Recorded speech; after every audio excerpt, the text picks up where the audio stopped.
Good morning, it's the pollinator. Listen, I thought you know what? I can never find hats that really, truly fit my little peanut head. I thought I'd try wearing one of them backwards. Or I could wear one, I tried wearing one forwards, so there's a big old shadow. And then I tried it like that. And I tried it like this, or like that, but it looks stupid because of this big old hole, right? So I'm gonna take it off. So I'm gonna call this video, I think I'm gonna call it transformation. Listen, I just completed, I said in my last video, I made a mistake in my last video when I said I had just completed a series of seminars, plural, that started in March. This actually started in August of 2018. And then there was a seminar after that one that I missed because I had surgery on my eye and I didn't know that the recovery time for that surgery was going to be 90 days. So I missed that seminar. And then I did, we'll say the third one in the series in January. And then I did the last one, which was a 3.5 month long seminar. You talk about stretching you inside out, upside down, twisting you all around. And then you have to come out of that. You know, I'm not going to talk about the seminars themselves and what goes on inside of them. But the first one and the third one are only 3 days and an evening. The second one is 10 sessions, and it's the last one that a lot of people don't make it to. That one is the one that's 3.5 months. And that completes the curriculum for that business. They have lots and lots of other seminars that I can do and that I may do probably next year. So, but what I really want to talk about is what it's like to be working with a group of people that, because of the nature of the seminars themselves, are completely empowered. A lot of them are very happy, and we do become transformed. Not in every aspect, in every area of our life, because guess what? Human beings have the ability, well, I wouldn't say they have the ability, because it's not an ability, it's given to us by virtue of our being able to think. But this thing up here never shuts up. You know, from the moment we are born, that thing is thinking. When we're sleeping, it's thinking. And all day long it's thinking. Now, it takes self-awareness and jumping off into a lot of things in order to begin to distinguish what a lot of that noise is actually saying and where it's holding you back, where it's propelling you forward, where it's making things happen, where it's tripping you up, where a lot of the thoughts that we have come from, which is very past-based. And then there's this area that all of these seminars operate inside of very, very skillfully, called the areas, your blind spots. I'm not going to even use the language that they use, because that just makes people go, you know how when dogs hear funny noises, they start doing this? Yep. if I used the language of the seminars, that's what it would make people do. They would get more tripped up on the language than they would what it means in everyday words, everyday language. So, your blind spots. Everybody's got blind spots. Everybody. Nobody is excluded.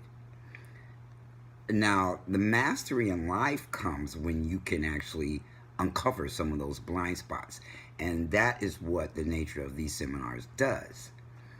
Okay, and when it uncovers them, because it uncovers them very, very fast, comparatively, especially the first seminar and the third one.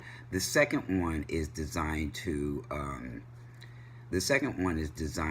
keep the distinctions that you learn in the very first one that you have to take in order to take any subsequent ones, but to keep those distinctions going and alive, because the minute you step outside of all of those empowered, off the chain, happy people, because of the blind spots that were uncovered during that seminar,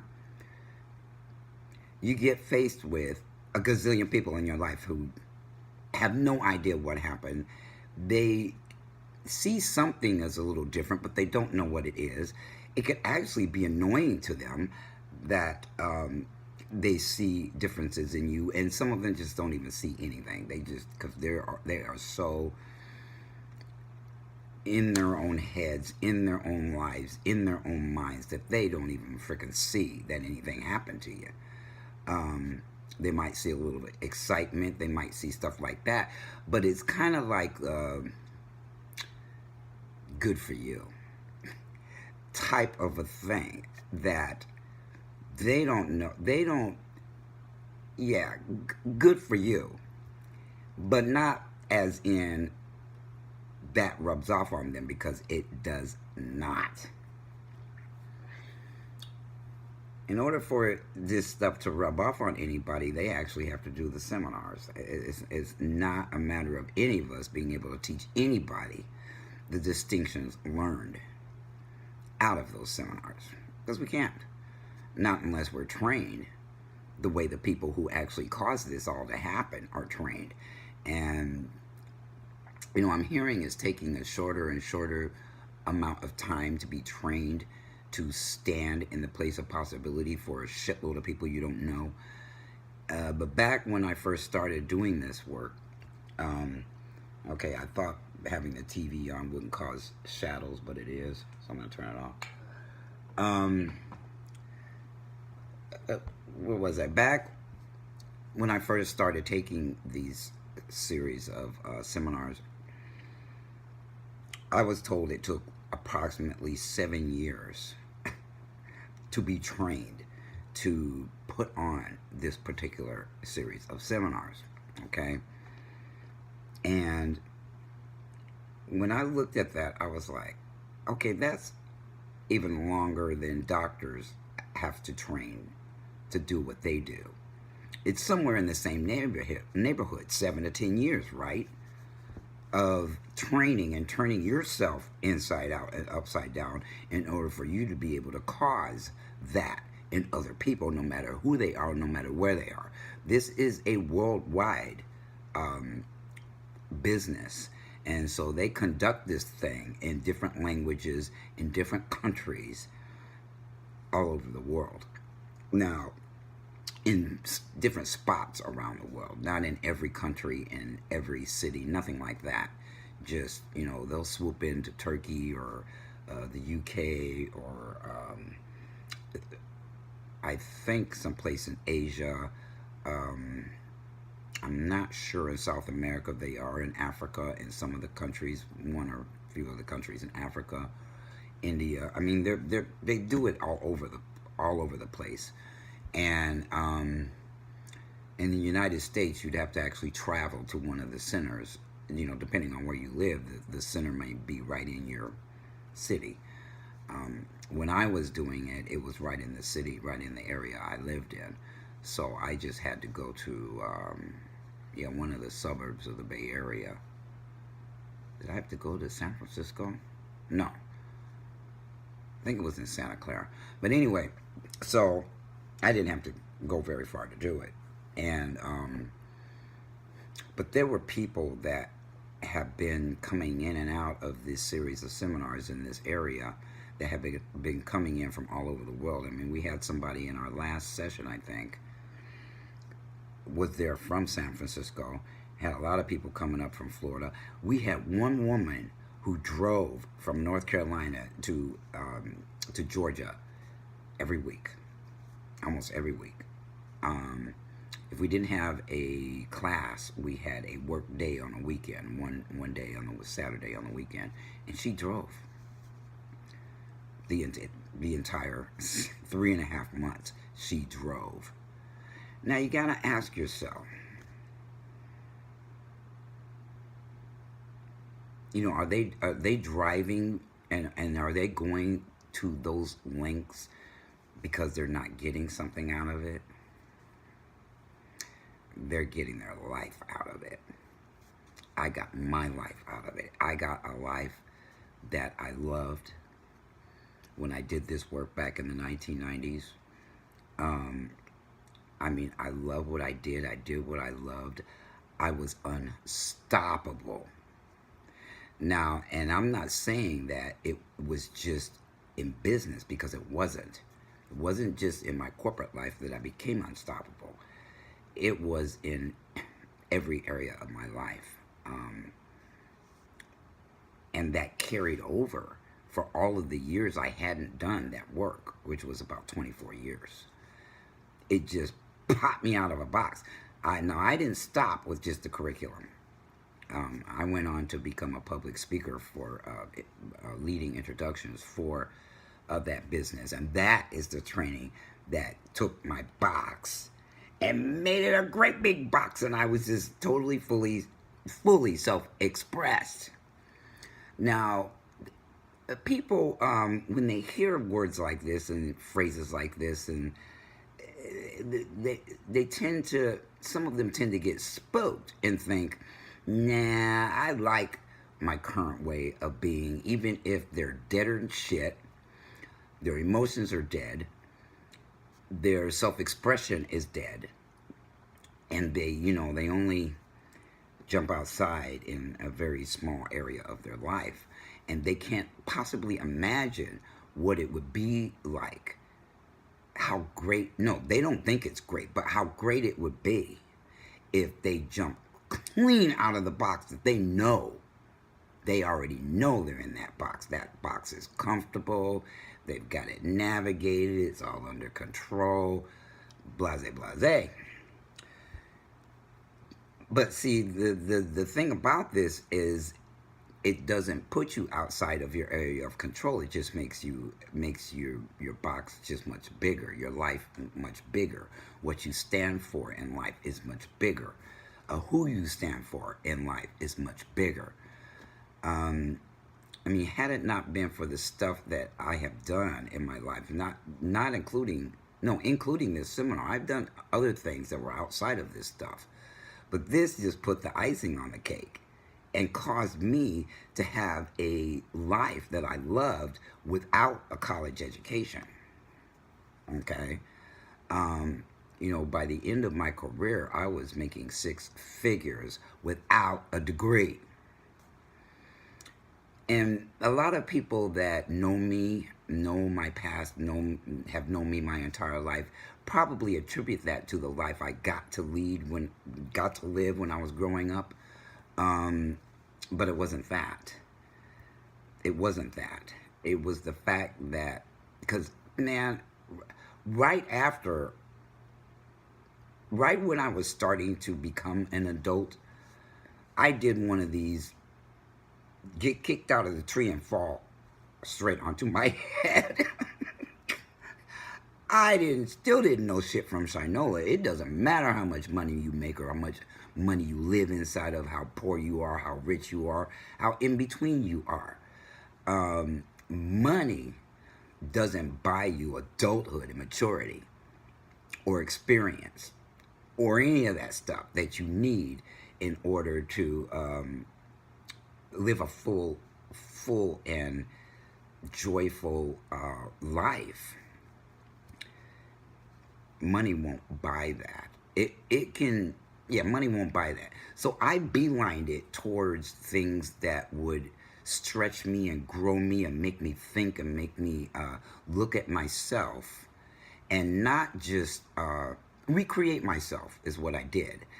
You know, I don't have to be who my dad was. I don't have to be who my mother was. I don't have to be either of those people. I do have pieces of my personality and genetics that are part of them, but I got to say who I am as distinct and away from them.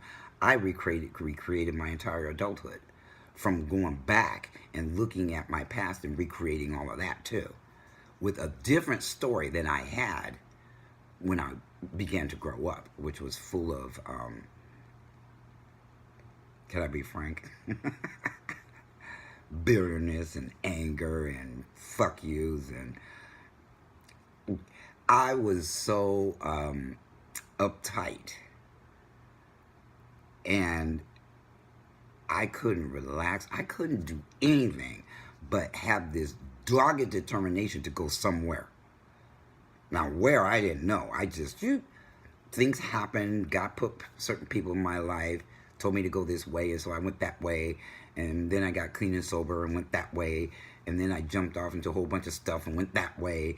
And then I did this work and went that way. I mean, I went all over the place because I've always had a very insatiable curiosity for life, for people, for self-study, for studying other people. I spent my entire childhood observing people because I didn't talk. There was no self-expression about me growing up. All I did was play sports, do some other things. I was a pretty good student in school, but that I did not talk. I couldn't put together a sentence, two sentences together in talking to another person. I spent my entire childhood and teenage years observing until I ran into drugs and alcohol, which popped me into a whole nother area of life, gave me courage that I really didn't have without that stuff. Then it came time to get rid of that, and so I got rid of that stuff, and then I kicked into a whole nother world. So I've probably lived 4 or 5 lifetimes in one life. That's why, I'm absolutely amazed that I haven't found a publicist or an editor for my book yet, because see, they don't know. I'm not exposing my entire story to these people. They don't know what happened to me the second half of my life. And I actually had one publisher say, well, listen, write the rest of it and let me see that, and then I'll decide whether I want to edit or publish it. And I started going, nah, I'm not going to show anybody anything unless they're willing to work with me. Because I kind of feel vulnerable and naked letting these strangers get these inside track on my life, and then turn around and say, well, we don't want to take the time and the effort and the money or whatever to edit the book and publish it. So, but I met a lady in a seminar. It was a doctor, and she just published a book. And through the relationships that we established with all these people in these seminars, we bond, even if we're not working directly with each other in the seminar. I still bonded with about everybody in there, right? So I got to speak with her after it was over and ask her questions about how she got it done and what would be the best approach to what I should do with regards to my story. So a lot of things got transformed. Another thing that got transformed coming out of there is I kept struggling with the mission statement of my business.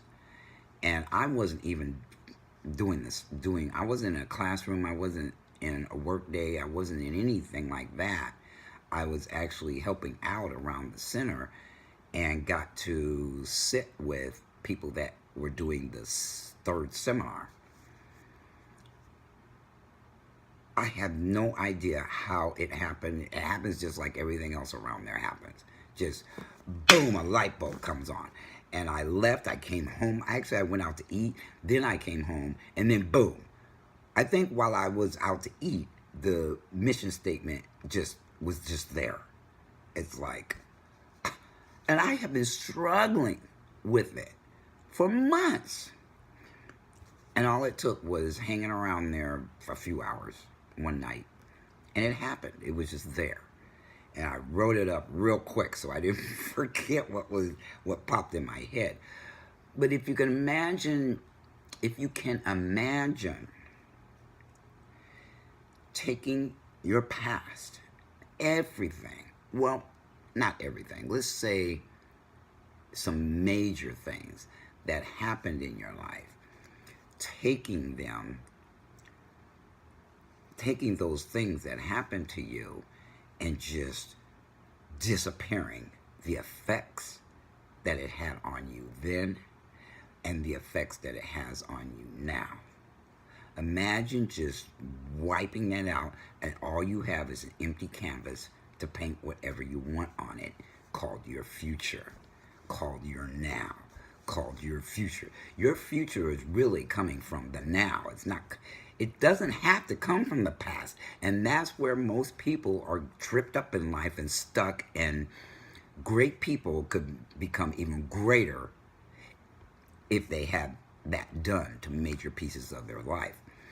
I mean, our seminar leader, that man is extremely accomplished, type of architect, type artist, makes buildings.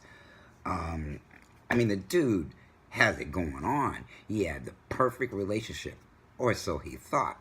But he was doing this seminar and he actually heard somebody else's story talking about something completely different, not the relationship, and something clicked for him that he wasn't being completely, he was holding back just a little bit from his wife just in case things didn't work out. Now, where did in case things didn't work out come from? Did it? It came from his past, probably some other relationship that didn't work out. So he carried that into this one, and even though they had a perfectly workable marriage, he saw something that made it even greater. See, he had a great relationship. Everybody envied his relationship, but he was able to see something that he was doing that he didn't even know he was doing until he heard it come out of somebody else about something else. I think about their parents or maybe about their boss. So he heard that and saw, oh wow, I'm holding back from my wife just enough not to be all in, even though he married her. I'm not sure if they had kids or not, but see, again, blind spots. Now, what do you know? What do you know? What would it be worth to you to uncover a blind spot that has been holding you back in some area of your life in 3 days? What do you know of out there that can do that without brainwashing you, without tricking you, without long-term therapy? Well, that ain't gonna happen. No, 3 days, not therapy. What do you know out there that is able to do that kind of thing in that short period of time? And because of what happens there, that's why other people do more of their seminars. They want more of that shit. That's like being high without no drugs. It's like, or drinking. You know how people go home and they drink or they smoke dope or whatever to take the edge off. This takes the edge off without hurting yourself. Okay? Not that, well, hey, that stuff is not good for anybody, right? It's like smoking cigarettes or whatever, which I do. So, the transformation, what would that be worth to you? And then when I invite people to take a look at it, in their life as far as them participating in those seminars too, because I want to transform my environment. I may not care about the person next door's environment, although I have talked to my neighbor about this, and she would rather be with her comfort zone. And there's nothing wrong with that. People's comfort zone is their comfort zone. But you know what happened to me after doing a couple of these seminars? I could no longer tolerate all the complaining that she was doing every time I see her when I walk out the door. Now I just kind of move really quick. It's like I am not turned on by all of that complaining about everything. And I said, you know what? You can live with your life being exactly the way it is for the rest of your life. Yes, you can. Nothing wrong with you. This isn't a fix-it thing. It just allows you to see things that turns a great life into an even greater life, or an extraordinary life. Or maybe it'll take a bad life and turn it into a good life. And not life as in life outside of you, but you creating that. You creating that. I will get into some of the other terminology, because there are things that we use that we become successful with that are actually still inside of a box and not in the world of possibility. What could be even greater than that? And I don't want to say that terminology, because you'll go, ooh, what? What does that mean? You need to explain that to me. You got to do a seminar, find out. But so there are these things that we use that came from our past that makes us ambitious, that makes us successful.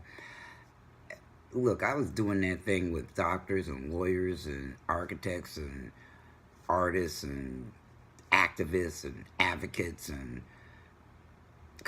scientists, you name it, they do this group of seminars. So it isn't for people who are fucked up and broken up, which is what people coming in from the outside looking at it think that you're inviting them to, is something to fix them.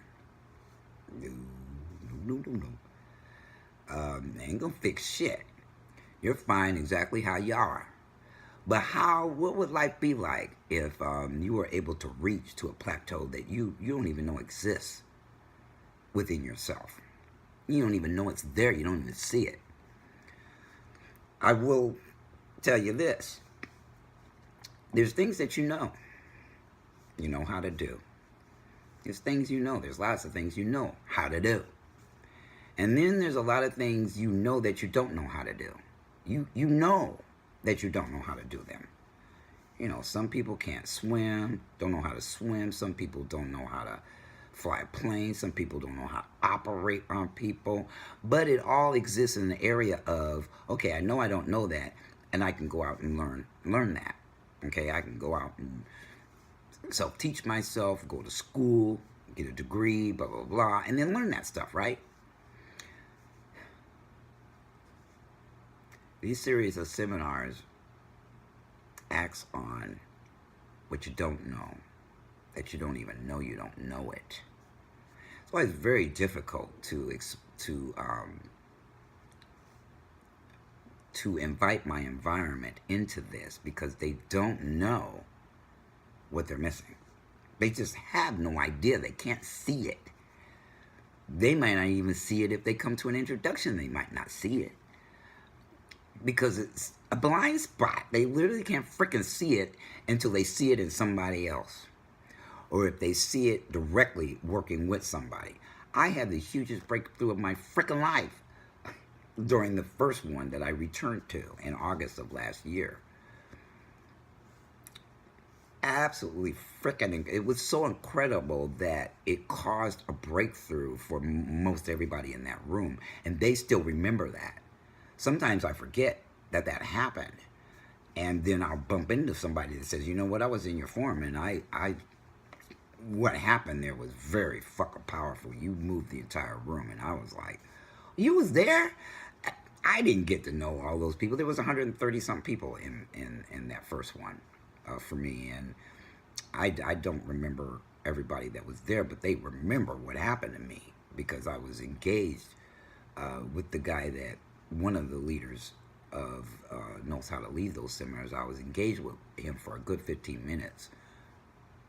Actually, I don't even know how long it was. But, you know, at the end of what he did with me, and I was really shook up.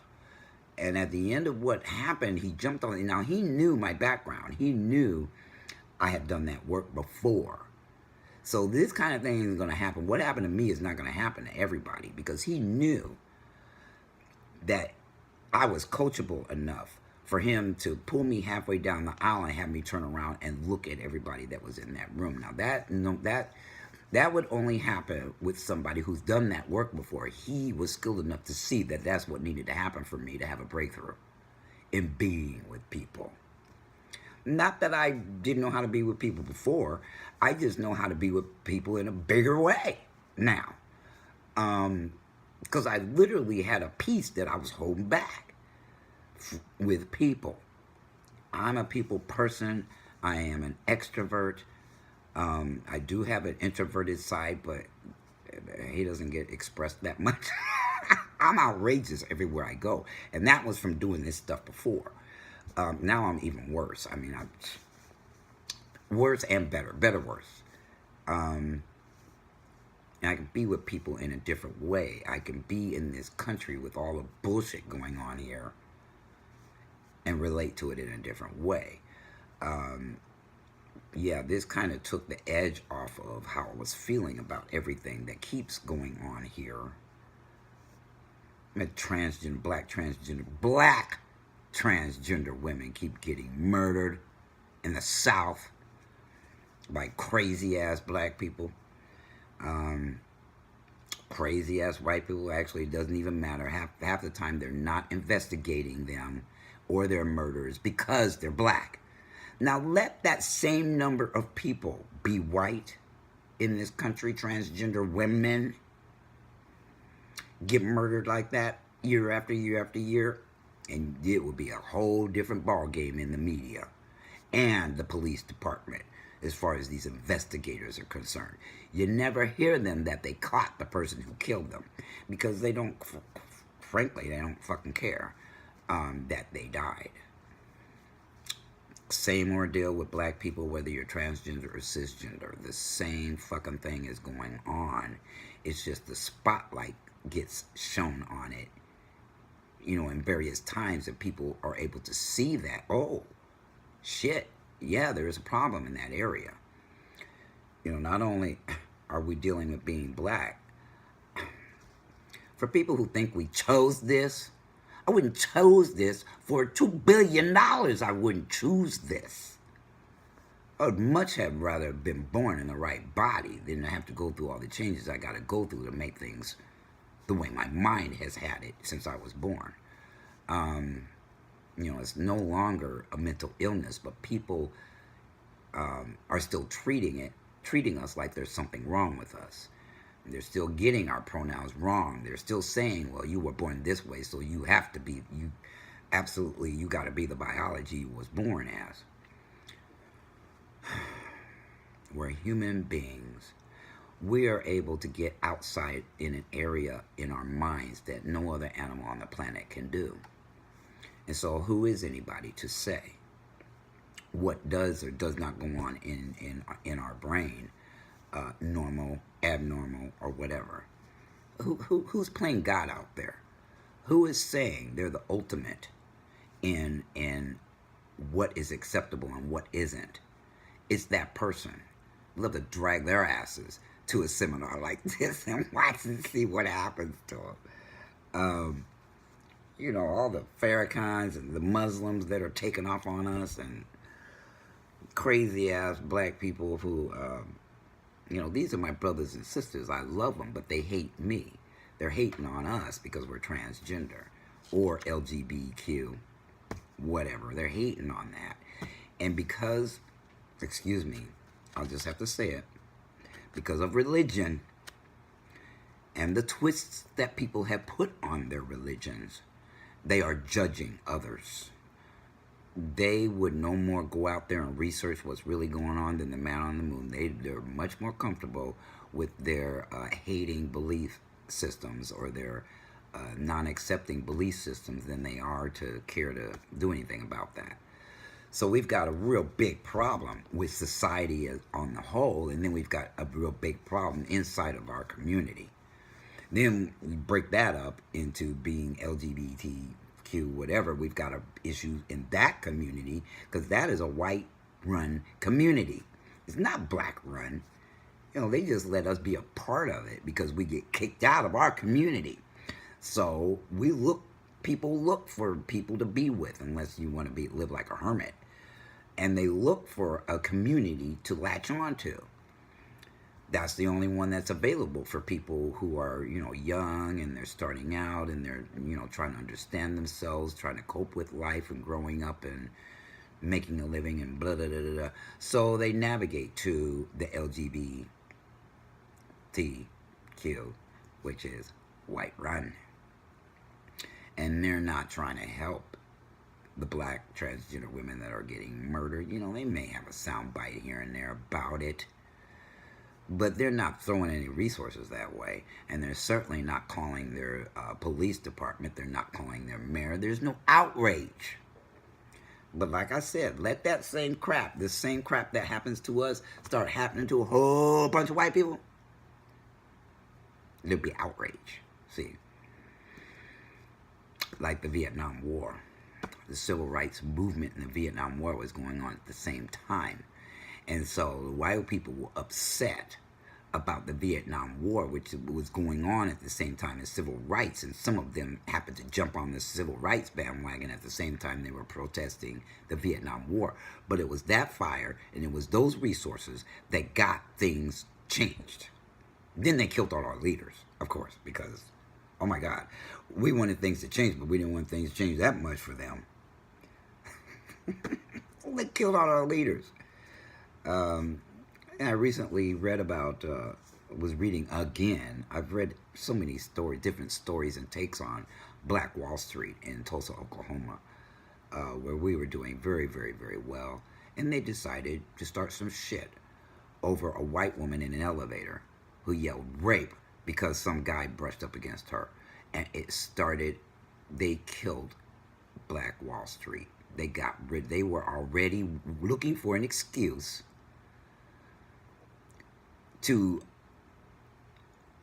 unearth, upset, overturn them uppity Negroes, according to them, or uppity N-word people.